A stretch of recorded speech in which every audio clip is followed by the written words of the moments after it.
What's up, guys? Welcome back to my channel. I just finished filming the TMI tag, and now I wanted to record a video of it's a series that I'm gonna have on my channel. It's called Munchkin Moments, and it's just like story times. This video I wanted to be my first story time because I wanted to be, you could say, the base of this series. This is another reason why I created my YouTube channel, because I know I'm not the only one, or we're not the only ones who went through something like this or going through something like this, and if I can help someone else, salut bébé, salut, then of course I want to. And I'm at the point right now in my life where I can speak about this and not break down. I can speak about it, and I can actually speak my mind and how I felt back then and how I feel now. And I know that myself, until now, before, I have never spoken about how I felt when this first happened. I've never spoken about my feelings. I haven't spoken about what went through my mind, all of that. And I'm at the point where I feel like I can't just express myself about this. And I know most of you guys, I don't know if you guys heard exactly what happened. I don't know. I myself didn't tell anybody.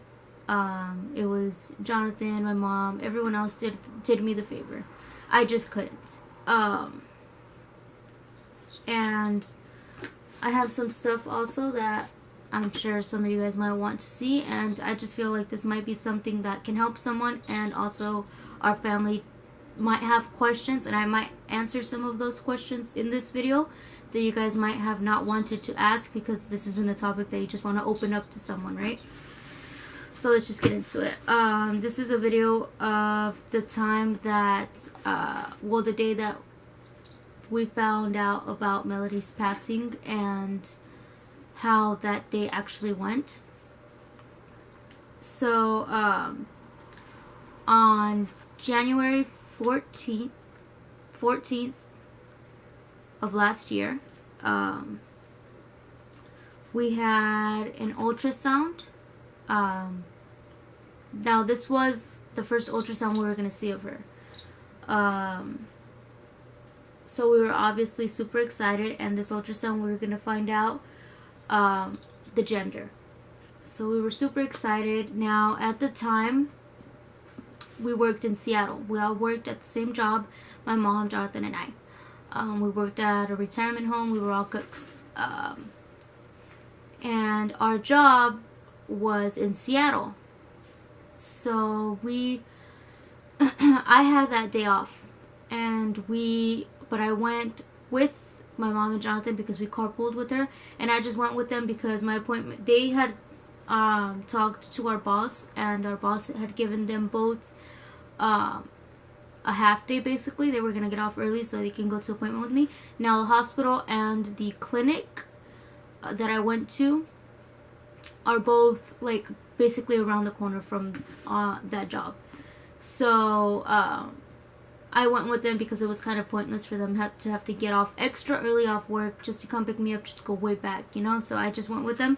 Now we would go into work really early. We would have to get up like around 5:30 because we were opening, so we had to be there at 6 or 7, something like that. But we had to get up early because it was all the way in Seattle. So I went with them, and then I just slept in the car until about 30 minutes before my appointment. I got off because obviously you have to drink a lot of water. So I got off, I went to the bathroom to empty my bladder so I can drink all that water that I needed to drink. And I was just drinking that water, and we were all, having a good time. And I think we were saying, it's a girl, no, it's a boy, stuff like that. And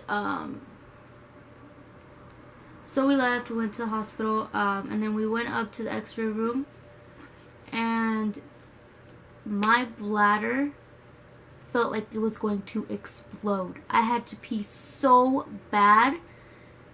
I felt like a little kid, not just a little kid, a little boy that had to go pee. You know, little boys cannot hold it in for that long. That's how I felt. I had to go pee so bad, and I felt like I could not hold it in. And I tried to run into the bathroom, but my mom and Jonathan kept trying to keep me out, because obviously your bladder has to be full so that it could have the baby up high enough so that they can see everything they need to see. So they finally called us in, and I was laying on the bed, and the lady was, looking, doing the ultrasound, and she was like pressing down on my stomach. I was like, oh my Lord, I'm gonna pee on this lady's table. And I was just like, making it known that, I'm about to pee on your bed. And the lady's like, do you want to go to the bathroom? And she's like, or can you wait? And I was like, I just looked at her, and she's like, you can go. She's like, as long as you don't completely empty out your bladder. And I was like, okay. So I went, and and she stepped out. Now I came back in, and then she came back in, and she kept doing the ultrasound. Now, as she was doing the ultrasound, we saw Melody's hand go like this, and I was the one who said, I was like, oh look, she's saying bye. Like, bye, you guys aren't going to see anything today. You're not going to see, what I am, blah, blah, blah. But that's what I said. She's saying bye. And that's the only picture that she gave us, the only printed ultrasound that she gave us. And I actually have it up on our wall. That's the signed picture that we have. We've uploaded that on Facebook and whatnot. But that's the only one that she gave us. And she kept looking. Now, I don't know if you're supposed to hear the heartbeat as they're doing that type of ultrasound. I can't remember if you could hear Isaac's heartbeat when they were doing that type of ultrasound. But when she was just really quiet.